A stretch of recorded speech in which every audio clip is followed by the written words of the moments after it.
তো আমি এসেছিলাম আজকে গেছিলাম একটা নেমন্তন্ন খেতে। তো মার একটা স্বাদের নেমন্তন্ন ছিল। আর ওই যে দেখো সূর্যটা কেমন উঁকি মারছে, তো দূর থেকে বোঝা যাচ্ছে না ঠিক। তো স্বাদের নেমন্তন্নটা খেতে গেছিলাম। তো আমার খুব একটা সাধারণত শাড়ি টাড়ি পরা হয় না, তো আজকে খুব সুন্দর একটু শাড়ি পরলাম। আর ভাবলাম চলো একটু দুটো একটা শর্টস, আমি এই সময়তেই কখনোই বানাই না, তো বানাতে এসেছিলাম। তারপরে দেখলাম খুব সুন্দর লাগছে আমার বাগানটা, দেখা হচ্ছে তোমাদের সাথে একটু শেয়ার করি। এই দেখো এই ফুলটা কিন্তু কাঠগোলাপ, এটা কিন্তু দারুণ সুন্দর ফুটেছে, দেখতে পাচ্ছ অপূর্ব ফুটেছে, আর কি মিষ্টি গন্ধ।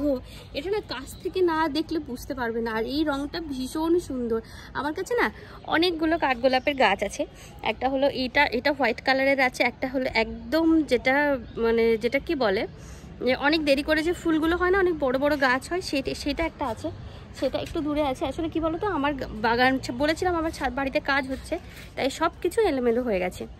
তো এইটা ফুটেছে এখন, কি সুন্দর থোকা থোকা হয়ে ফুটেছে। আর এই দিকে দেখো লাউ গাছগুলো কি সুন্দর, এই পাতাগুলো হয়েছে। কালকে আমি না কিছু একটা চিংড়ি মাছ নিয়ে এসেছি কিনা, তো কালকে এই লাউ পাতাগুলো কেটে, এই বড় বড় লাউ পাতাগুলো কেটে আমি এখান থেকে নারকেল চিংড়ি মাছ দিয়ে পাতায় লাউ পাতা দেবো। আর অনেক ডগা আমি কেটে নিয়ে গেছি, কারণ অনেক বড় হয়ে যাচ্ছিলো, আর আমার ছাদে শেড হবে, আমি টানাও দিতে পারছি না।